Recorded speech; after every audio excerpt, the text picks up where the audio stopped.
شاہ صاحب، دنیا کی ہر فیلڈ، ہر شعبہ اس پہ اگر چلا جائے کسی بھی ٹریک پہ، تو کچھ نہ کچھ چیزیں ایسی ہوتی ہیں جو ایک وائلیشن قرار دی جاتی ہیں. اسپیڈ لمٹس ہیں، اسلوب ہیں کسی مشین کو چلانے کے، کسی کام کو کرنے کے قواعد و ضابط موجود ہیں. سر، فقیری کے رستے پہ چلتے ہوئے جو مسٹیکس ہیں، بڑی غلطی ہیں، وہ کون سی غلطی ہیں جو سرزد ہونے کا چانس بہت زیادہ ہوتا ہے اور ان سے بچنا چاہیے؟ اس راہ پہ چلتے ہوئے جو سب سے بڑا خطرہ انسان کا آتا ہے وہ دو چیزیں ہیں، انا اور نفس. نفس ان میں سب سے زیادہ مکار چیز ہے کہ یہ سو رنگ دھار کے انسان کو پٹری سے اتارتا ہے پھر. اور اس راہ میں جہاں سے بھٹکتا ہے صحیح معنوں میں انسان، یہ تو وہ دو چیزیں ہیں جو بھٹکا دیتی ہیں انسان کو. لیکن جس طریقے سے بھٹکتا ہے وہ زیادہ تر بھٹک جاتا ہے انسان لوگوں کی واہ واہ سے. وہ ایسا نشہ دماغ کو چڑھتا ہے کہ ایک تو وہ اس راہ پر آگے نہیں بڑھ پاتا کہ اپنی ذات میں کھو جاتا ہے وہ، بلکہ یوں کہیے اپنی ذات کا اسیر ہو جاتا ہے. اور دوسرا، اس کو علم کا تکبر آتا ہے. اسی لیے جناب حضرت بختیار کاکی رحمۃ اللہ علیہ صاحب نے ایک بات فرمائی تھی کہ فقیر پر لازم ہے کہ وہ کم سے کم لوگوں سے ملے. وجہ یہی ہے کہ انسان ان کی واہ واہ سے تکبر میں جائے گا اور سب کچھ کھو دے گا.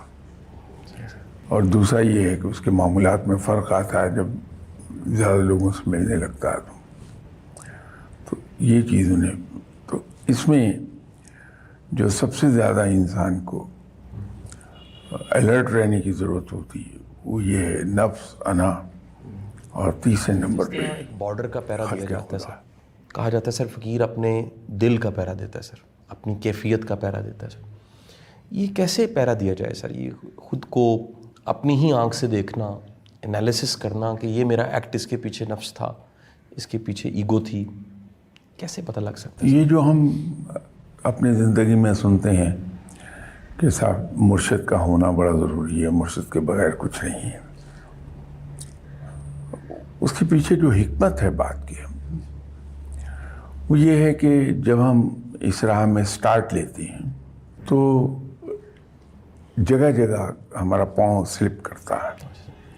تو یہ آپ کا استاد، گائیڈ، مرشد، جو بھی انہیں کہنا چاہیں آپ، وہ آپ کو ٹریک پر رکھتے ہیں ہر طریقے سے. ٹھیک ہے سر. دوسرا، وہ علم مرشد اسی وقت آپ کو ڈیپینڈ کرے گا جب وہ یہ دیکھ لے گا کہ آپ میچیور ہو گئے ہیں علم کے لحاظ سے بھی اور تربیت کے لحاظ سے بھی. اب آپ کا پاؤں مشکل ہی پھسلے گا. اس کے باوجود جو انڈیپینڈنٹ کرنے کے باوجود وہ نظر رکھتے ہیں. ٹھیک ہے سر. کہ کہیں بھٹک تو نہیں رہا بندہ، تو وہ وارن کر دیتے ہیں. لیکن اگر مرشد نہیں ہے ٹھیک سر، تو پھر انسان کو خود بہت ہی زیادہ وہ الرٹ رہنے کی ضرورت ہوتی ہے کہ انسان اپنا محاسبہ خود کرتا رہے کہ میرے ذہن میں کہیں یہ تو نہیں آ رہا کہ میں سب سے اچھا ہوں، ٹھیک ہے، یا میرے ذہن میں یہ تو نہیں آ رہا میں فلاں آدمی سے اچھا ہوں، یا لوگوں کی واہ واہ کے نتیجے میں میرے اندر یہ چیز تو نہیں پیدا ہو رہی کہ میں سمجھوں کہ میں بہت بڑا ہو گیا. ان چیزوں پہ پھر خود نظر رکھنی پڑتی ہے. لیکن ظاہر ہے کہ غلطی ہوتی ہے. ہمیں کیسے پتہ لگ سکتا ہے کہ اس شخص سے ہماری روحانی نسبت ہے، یا ہمیں مان جانا چاہیے یہ ہمارا پیر ہے یا یہ ہمارا گائیڈ ہے؟ یہ ہمیں کیسے پتہ لگ سکتا ہے؟ اس کی کوئی ٹیکنیک ہے سر؟ نہیں، اس کی کوئی تکنیک واضح تو نہیں ہے، لیکن میرے ذاتی ویوز اس کے بارے میں اچھا سر، کچھ تھوڑے مختلف ہیں. کہ علم کی بات کہیں سے بھی ملے اسے پک کر لینا چاہیے. تو جہاں جہاں ہمیں کوئی بھی آدمی ملتا ہے ہم اس کے اندر جو اچھی بات دیکھتے ہیں اس کو ضرور پک کر لینا چاہیے، ہمارے اپنے فائدے میں جاتی ہے. لیکن جو بات تربیت کی ہے وہ ایک ہی ڈھب پر ہونی چاہیے. اگر جگہ جگہ سے تربیت ہونی شروع ہو جائے گی ہم کہیں نہیں پہنچ پائیں گے. آپ دنیاوی زندگی میں دیکھیے کہ جو اچھے اسکولز ہیں وہ آپ کو منع کرتے ہیں کہ بچے کو ٹیوشن نہ کروائیے, آپ گھر پہ نہ اسے پڑھائیے گا, صرف ہوم ورک کی حد تک بچہ کرے گا, باقی ہم خود کریں گے. اس کی وجہ یہ ہوتی ہے کہ ہر اسکول کا طریقۂ تدریس, ٹیچنگ میتھڈس مختلف ہوتے ہیں. تو اگر وہ کہیں گھر پہ ٹیوشن پڑھ رہا ہے, کسی ٹیوشن سینٹر میں جا رہا ہے, یا ہم خود پڑھا رہے ہیں, تو یہ ضروری نہیں کہ ہمارا طریقہ کار وہی ہو جو اسکولز کا ہے. تو اسی طرح اس راہ میں کہ جو آپ کے گائیڈ ہیں وہ آپ کی تربیت کر رہے ہیں, وہ ایک خاص ڈھب پر ہے, اور وہ اسلوب ہر آدمی کا مین ٹو مین ویری کر جائے گا. تو اس میں پھر کنفیوژنس پیدا ہوتے ہیں. تو اس لیے تربیت ایک ہی انسان سے, لیکن علم کی بات ہمیں جہاں سے بھی ملے مزاج خاص طرح کا طبقہ ہے روحانیت میں جو بیعت کر لیتے ہیں یا روحانیت کے راستے پہ چلتے ہیں, کسی رہبر کو, مینٹور کو ڈھونڈتے ہیں. کیا سر سب کے لیے ضروری ہے کہ وہ بیعت کریں؟ بیعت کا ہر ایک کے لیے کوئی لازم ہے؟ جو بنیادی مقصد ہے وہ یہ ہے کہ آپ ایک سلسلے سے منسلک ہو جائیں. تو جب آدمی بیعت کر لیتا ہے تو پھر وہ اس کو اسی سلسلے میں رہنا چاہیے, اس سے باہر نہیں آنا چاہیے. لیکن اس کا جو سب سے ایسا پہلو جس پر نظر نہیں ہوتی لوگ کسی کی بھی, وہ یہ ہے کہ بیعت کو ہم یک طرفہ ایگریمنٹ کرتے ہیں, جبکہ دنیا بھر میں کہیں بھی یک طرفہ ایگریمنٹ, جو ون سائیڈڈ ایگریمنٹس ہیں, وہ ایکسیپٹیبل نہیں, کہیں بھی کسی کورٹ میں بھی ایکسیپٹیبل نہیں ہے. تو بیعت کا جو ہے وہ بھی ہمارے یہاں جو دستور چل رہا ہے وہ ون سائیڈ ایگریمنٹ ہی ہے, کہ جس نے بیعت کی ہے وہ تو پابند ہو گیا. اب جس نے اس کو اپنے ہاتھ پر بیعت کیا ہے اس پر بھی تو کچھ پابندیاں ہیں, وہ نہیں ڈسچارج ہو پاتی. اس کی پابندیاں یہ ہیں کہ جو کچھ وہ جانتا ہے, جو کچھ اس کو اللہ نے علم عطا کیا ہے, وہ پاس آن کر دے گا اس آدمی کو جس نے اس کے ہاتھ پہ بیعت کی ہے, to the best of his knowledge. وہ ہم نہیں کر پاتے, کیونکہ ہیومنلی پاسبل نہیں ہے کہ آپ ایک وقت میں 10,000 آدمی کی تربیت کر پائیں. ٹھیک ہے سر. ایون 100 کی آدمی نہیں کر پاتا تربیت. تو اس لیے میں بیعت کو کہتا ہوں کہ بیعت کرنے کا فائدہ کیا ہے, کہ اگر اسے ون سائیڈ ایگریمنٹ ہی رہنا ہے تو ہم اپنے آپ کو تو اس کو غلامی میں دے رہے ہیں, اس کے اوپر کوئی دوسرے آدمی پر کوئی اوبلیگیشن نہیں ہے کہ وہ ہماری تربیت کیسے کرے گا. تو بیعت کا فائدہ تو ہے صحیح سر کہ آپ منسلک ہو جاتے ہیں, زندگی میں ہم اسی آگے چل رہے اسلوب پر چلتے ہیں. کسی بھی سچویشن میں, عمر کے کسی بھی حصے میں, ہم کسی بھی گریڈ 17 18 کہیں پر بھی ہیں لائف میں سر, یہ جاننے کو دل کرتا ہے کہ کیا ہم ٹھیک چل رہے ہیں, کیا ہم ٹھیک جا رہے ہیں. اس کا جواب ہم کسی سے نہیں لے سکتے سر. اس کا جواب کیا ہم اپنے اندر سے کسی طرح پیدا کر سکتے ہیں, یا کوئی سر ٹک لگائے جائیں کہ جس طرح جہاز اڑانے سے پہلے مینول سارا کراس چیک ہوتا ہے, تو ٹک لگایا جائے کہ یہ چیزیں ٹھیک ہیں لہٰذا زندگی ٹھیک ہے. کیسے پتہ لگے زندگی ٹھیک ہے سر؟ نہیں, انسان کے اندر رب تعالیٰ نے ہی ایک مانیٹر رکھا ہوا ہے, وہ گواہی دیتا ہے کہ آپ صحیح چل رہے ہیں. کیونکہ معاملہ یہ نہیں کہ دوسرے مطمئن ہوں, ٹھیک ہے سر, معاملہ یہ ہے کہ آپ کی پرفارمنس سے آپ خود مطمئن ہوں. یہ ایک گولڈن پرنسپل ہے, ٹھیک سر, کہ آپ کی جو پرفارمنس ہے, ٹھیک ہے سر, آپ کی جو آؤٹ پٹ ہے, آپ کے جو ریزلٹس ہیں, اس سے آپ خود مطمئن ہو جائیں. ٹھیک سر. آپ اسی وقت مطمئن ہوں گے جب آپ پوری طرح سے پرفارم کر رہے ہوں گے. ٹھیک ہے سر. وہ اندر ہی سے آپ کو وارننگ آتی ہے کہ یہ غلط کر رہے ہیں آپ. ایک جواب آ جاتا ہے آج کا دنیا میں ایک نئی ٹرم بہت زیادہ متعارف ہوئی ہے, ڈسکس ہو رہی ہے, چینج مینجمنٹ کے نام سے. سر زندگی میں آنے والے بدلاؤ اور تبدیلیاں, ان کو قبول کرنا بڑا مشکل ہے سر. کیا سر کیسے یہ آنے والی تبدیلیاں جو بعض اوقات پسند نہیں ہوتی ہیں, بڑی مشکل ہوتی ہیں, ان کو کیسے قبول کیا جا سکتا ہے سر؟ مسلمانوں کے لیے تو بہت آسان سا کام ہے کہ ہمارے پاس ایک یارڈ سٹک بڑی زبردست موجود ہے, وہ ہے رب کے دیے ہوئے اسٹینڈرڈس. تو ہم تو مسلمان ہونے کی حیثیت سے جو بہت بڑی بلیسنگ ہے مسلمان ہونا, ہم اگر اپنی زندگی کو ان اصولوں کو یارڈ سٹک بنا کے میئر کرتے رہیں ٹھیک ہے سر. تو ہمیں تو جواب مل جاتا ہے اس کا ٹھیک ہے سر. کہ جو بھی نئی چینج آئی ہے اگر وہ ہمیں دیے ہوئے نظام جس کو ہم دین اسلام کہتے ہیں جی سر. اس پر فٹ بیٹھ رہی ہے. میں اس میں یہ عرض کر دوں کہ اگر معاشرتی تبدیلی آ رہی ہے کہ جو کچھ میرا ہے وہ میرا ہے, جی سر. جو آپ کا ہے وہ آپ کا ہے. ٹھیک ہے سر. اب یہ جو چینج معاشرے میں آئی, جی سر. پہلے مغرب سے شروع ہوئی, اب آہستہ آہستہ وہ کریپ ان کر رہی ہے دوسری کلچرز میں بھی. یہ ہمارے دین میں کہیں فٹ نہیں بیٹھتی. ہمارے یہاں ٹھیک ہے سر. دین میں اپنی ذات بعد میں ہے, دوسروں کی ذات پہلے ہے. جی سر. تو ہم اسے قبول نہیں کر سکتے. ویسے مسلمان کے معاشرے میں ایک نئی تبدیلی آنی شروع ہوئی ہے کہ ہمارا تعلق ماں باپ سے اسی وقت تک ہے جب تک کہ ہم 18 سال کے ہیں, سر. نہیں ہوتے. صحیح. 18 سال کی عمر کے بعد ماں باپ اپنے ایٹ دیئر اون اور ہم we are at our own. صحیح سر. ہمارے دین میں اس کی ایکسیپٹیبلٹی نہیں ہے, صحیح سر. تو ہم اسے ایکسیپٹ نہیں کر سکتے. ہمیں اپنے ماں باپ کو ان کی آخری سانس تک ریسپیکٹ بھی کرنا ہے اور لک آفٹر بھی کرنا ہے. صحیح سر. تو ہمارے پاس تو یہ ایک یارڈ سٹک ہے. میں تو ایک دو مثالیں آپ کے سامنے رکھی ہیں, لیکن دوسرے جو پیروکار ہیں دوسرے ادیان کے, جی سر. ان کے لیے یقیناً مشکل ہو جائے گی. صحیح. تو اس کے لیے ضمیر موجود ہے انسان کا کہ اس کا ضمیر پھر فیصلہ کرتا ہے کہ یہ جو نئی تبدیلی آئی ہے یہ میرے جو اپنے لیے اسٹینڈرڈ مقرر کیے ہیں ان پر فٹ بیٹھتی ہے نہیں. سر ہم تو اس زندگی پر میں فیصلہ ہو جاتا ہے. دیکھتے ہیں اپنی لائف میں اللہ نے بڑا بھرم رکھا ہوتا ہے سر. بے شمار کوتاہیاں, نالائکیاں, کمزوریاں ہوتی ہیں. ہر بندہ اپنی کمزوری کوتاہی کو جانتا ہے, لیکن بھرم یہ ہوتا ہے کہ لوگ ہمیں بڑا قابل سمجھ رہے ہوتے ہیں, لوگ ہمیں علم والا سمجھ رہے ہوتے ہیں سر.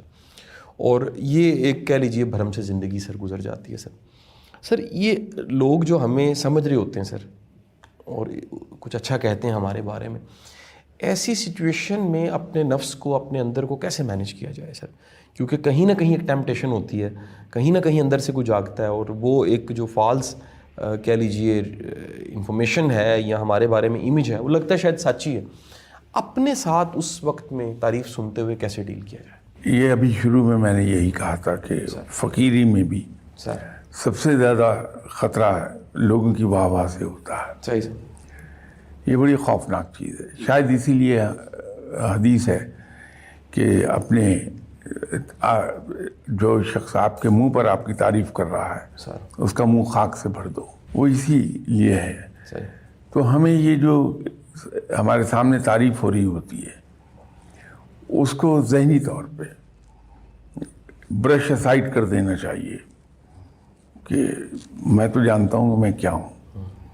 یہ سیدھے سادے بھولے لوگ ہیں جو مجھے قابل سمجھ رہے ہیں. تو ذہنی طور پہ اس تعریف سے اپنے آپ کو علیحدہ کر لیجئے.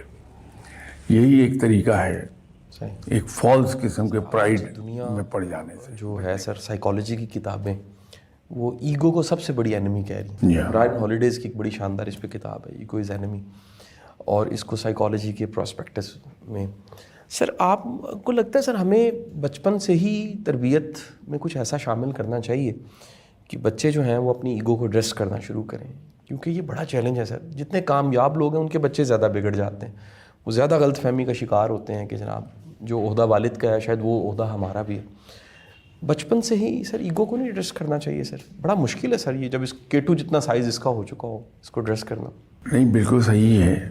یہ جو بڑے لوگوں کے بچے عام طور پہ ویسے نہیں اٹھتے جیسے وہ خود ہوتے ہیں سر, جو ابھی آپ نے فرمایا, اس کا بڑا اچھا جواب بانو آپا نے دیا تھا. بانو قدسیہ صاحبہ نے ٹی وی پر کسی نے ایک سوال ان سے پوچھا تھا, تو انہوں نے جواب دیا تھا کہ درخت جتنا تناور اور گھنا ہوتا ہے جی سر. وہ اپنے سائے میں کسی دوسری چیز کو اگنے نہیں دیتا. اس کی ایک وجہ اور بھی بنتی ہے سر جواب تھا کہ جو آدمی اتنا کامیاب ہے، اس بلندی پر اللہ اسے لے گیا ہے، اس کے پاس وقت نہیں ہوتا کہ وہ اپنے بچوں کو پورا وقت دے سکے. نتیجہ یہ ہے کہ وہ تربیت میں اس کی کمی رہ جاتی ہے. ٹھیک سر. تو بچے وہ نہیں بن پاتے جو باپ ہوتا ہے. صحیح سر. اسی لیے میں ابھی عرض کر رہا تھا سر. کہ اگر ہم اپنے دن کو 3 حصوں میں تقسیم کر لیں تو ایک انصاف کر رہے ہوں گے دوسروں کے ساتھ بھی اور خود اپنے ساتھ کہ ہم پر جواب دہی کم سے کم ہوگی. تو اگر ہم بچوں پہ توجہ دیں گے تو ان کی اٹھان پر ہماری نظر رہتی ہے. ٹھیک ہے سر. ہم جہاں دیکھتے ہیں کہ ان کے اندر ان کی انا بڑی اسٹرانگ ہو رہی ہے سر. تو وہاں ان کو ہم کرب کر سکتے ہیں، فوری طور پہ روک سکتے ہیں ان کی تربیت. لیکن روکنے کا طریقہ جو ڈائریکٹ میتھڈ ہم پاکستانی ماں باپ استعمال کرتے ہیں وہ عام طور پہ کام نہیں کر پاتا. صحیح سر. کیونکہ ہم ماں باپ، پاکستانی ماں باپ بلیو کرتے ہیں نصیحتوں پہ جی سر. کہ every 2 minutes we are dishing out a new advice to children. وہ کام نہیں کر پاتی. ٹھیک سر. اس کے لیے آپ کو پریکٹیکل ڈیمونسٹریشن میں جانا پڑتا ہے کہ خود آپ ڈیمونسٹریٹ کریں اس چیز کو جو اسے سکھانا چاہ رہے ہیں، تاکہ وہ دیکھ کے اس نے آپ کو آئیڈیلائز کیا ہوا ہے. بچے عام طور پہ ماں باپ کو آئیڈیلائز کرتے ہیں، تو وہ آئیڈیلائز کیے ہوئے ہیں آپ کو. جب آپ اس کو ڈیمونسٹریٹ کرتے ہیں ان چیزوں کو تو وہ اسی کو فالو کرنے لگتے ہیں. تو یوں بچپن سے آپ ان کی ایگو کو ٹھکانے پہ رکھ سکتے ہیں بالکل ٹھیک. کہ آؤٹ آف پروپورشن نہ جانے پائے کہیں وہ. صحیح سر. سر میں کسی زمانے میں ہانگ کانگ گیا سر. میرے جو ہوسٹ تھے انہوں نے بتایا کہ یہاں ایک عجیب متھ ہے، تھوڑا سا متھ ہماری سوسائٹی میں، لیکن وہاں تو سر بڑا اسٹرانگ متھ بلٹ ہوا. متھ یہ تھا کہ جس بھی پراپرٹی کو ڈیتھ ہو گئی ہے اس کو وہ خریدنے کو تیار نہیں ہوتا، وہ اس کو منحوس سمجھتے ہیں سر، اس گھر سے بھی قریب سے بھی نہیں گزرتے سر. یہ جو سپرسٹیشیس سا ایک اپروچ ہے سر، آپ اس کے بارے میں کیا کہیں گے سر؟ نہیں، الحمدللہ مسلمان کی زندگی میں نہ کوئی منحوس ساتھ ہے نہ کوئی مبارک ساتھ ہے. سب ساتھ مبارک ہیں کہ اللہ کی بنائی ہوئی ہیں. ٹھیک ہے سر. اسی طرح وہ اس قسم کے اومنس نہیں لیتا کہ بلی راستہ کاٹ گئی ہے، آج کوا بولا ہے. یہ اسلام میں کہیں اس کا وجود نہیں ہے. صحیح سر. اور اسی طرح یہ جو پراپرٹیز وغیرہ کی بات ہے، جی سر. یہ آپ نے بالکل صحیح کہا کہ ہمارے یہاں ایک متھ ایک حد تک ہے، جی سر. لیکن وہ ہندو معاشرے سے ہمارے اندر آئی ہوئی ہے. جی سر. اسلام میں ہم اس میں بلیو نہیں کرتے کہ کوئی چیز منحوس ہے یا کوئی ساد ہے. اسی طرح گھڑی کوئی یا دن کوئی ساد ہے یا منحوس ہے. اسلام میں اس کا کانسیپٹ نہیں ہے. سب اللہ کی بنائی ہوئی ہیں، سب مبارک ہیں. سر زندگی کی ایک سچویشن، کئی لوگوں کی سچویشن ہے، کئی لوگوں کا سوال ہے سر کہ کسی سے ہم محبت کرتے ہیں، اس کے باوجود اپنا معافی الضمیر اسے بیان نہیں کر پاتے یا ہم سمجھا نہیں پاتے. اس محبت کے باوجود وہ ایک کمیونیکیشن گیپ ہمارے رہتا ہے. بچپن میں ملتی ہیں. ہم ماں باپ اب تو نہیں، اب تو کافی چینج آئی ہے. بچوں کو دبا کے رکھنے سر. میں یقین رکھتے ہیں. جب انہیں ہم اتنا دبا کے رکھتے ہیں جی سر. تو وہ اپنے جو خیالات ہیں، اپنے آئیڈیاز ہیں، ان کے اپنی رائے ہے، وہ ڈر، خوف اور احترام اس کی وجہ سے ایکسپریس نہیں کر پاتے. ٹھیک سر. تو یہ بچپن سے یہ شروع ہو جاتا ہے. اگر ہم بچے کو یہ پورا حق دے دیں جی سر. کہ وہ اپنی رائے کا اظہار کرے اور ہم اس کی رائے کو احترام بھی کریں جی سر. کہ اگر وہ صحیح کہہ رہا ہے تو ہم اس کو اپریشیٹ کر دیں اور اس کو نظر آئے کہ اس کی رائے کو قبول کر لیا گیا پریکٹیکلی. اسی طرح اگر اس کو اپنی سوچ ایکسپریس کرنے کا جی سر. پوری آزادی دے دیں جی سر. اور اسے سنپ نہ کریں، بلکہ لاجیکلی اگر وہ غلط کہہ رہا ہے جی سر. تو لاجیکلی اسے پروو کر دیں ہم ٹھیک سر. کہ وہ درست نہیں کہہ رہا. اس کا نتیجہ یہ نکلے گا کہ جب وہ بچہ پریکٹیکل لائف میں جائے گا جی سر. تو وہ پوری دلیری سے اپنے خیالات کا بھی اظہار کرے گا, اپنی رائے بھی دے گا. ٹھیک سر. ہمارے یہاں دیکھیے عام طور پہ بچے محفل میں بولنے سے ہچکچاتے ہیں, جی سر. اور یہ چیز ان کی پریکٹیکل لائف میں بھی رہتی ہے, جی سر. اور وہ پیچھے رہ جاتے ہیں, حالانکہ ان کے آئیڈیاز جی سر. ان بچوں کی نسبت کہیں زیادہ اچھے ہو سکتے ہیں جی سر. جو ایکسپریسو ہوتے ہیں.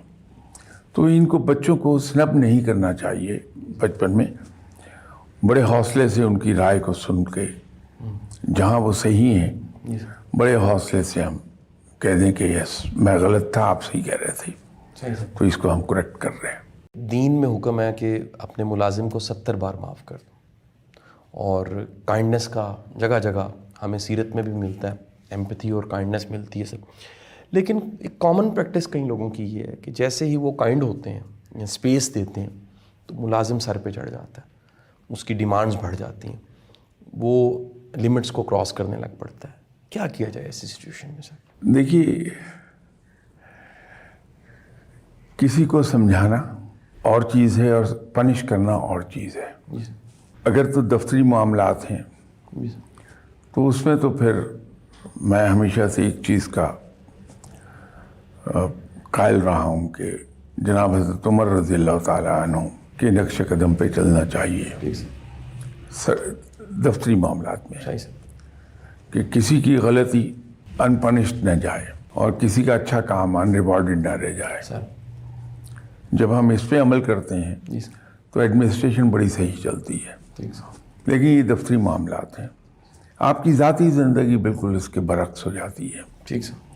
کہ وہاں جو آپ کا گھر کا ملازم ہے جی سر. اس سے کتنی ہی بڑی غلطی ہو گئی جی سر. تو اسے پیار محبت سے اگر ہم سمجھا دیں تو میرا خیال ہے نتائج بڑے اچھے نکلتے ہیں. صحیح سر. اگر آپ نے کسی کی شخصیت کا اندازہ کرنا ہو جی سر. تو آپ یہ دیکھیے کہ اس کے گھر کے ملازم کتنے پرانے ہیں. ٹھیک سر. کہ خاندانی لوگ ملازم جلدی جلدی بدلتے نہیں ہیں. صحیح سر. اس کا یہی طریقہ کار ہوتا ہے جو آپ نے کہا کہ ملازم کو 70 بار معاف کر دو, ٹھیک ہے سر. لیکن سمجھانا ضرور چاہیے جی سر. تاکہ اسے احساس ہو سوشل جائے میڈیا سے کہ سر غلطی کر رہا ہے. بار بار ایک صاحب پوچھ رہے تھے سر, سوال یہ تھا کہ گھر کا سکون, گھر کا امن, گھر میں اطمینان, یہ کیسے ممکن ہے, اس کو یقینی بنایا جائے. آج کے نفسا نفسی کے زمانے میں سب کچھ ہے, سکون نہیں ہے. یہ ایک ہی صاحب تھے بار بار یہ کوشچن کر رہے تھے, وہ کہتے تھے میرے اللہ نے سب کچھ دیا ہوا لیکن میرے گھر میں سکون نہیں ہے سر.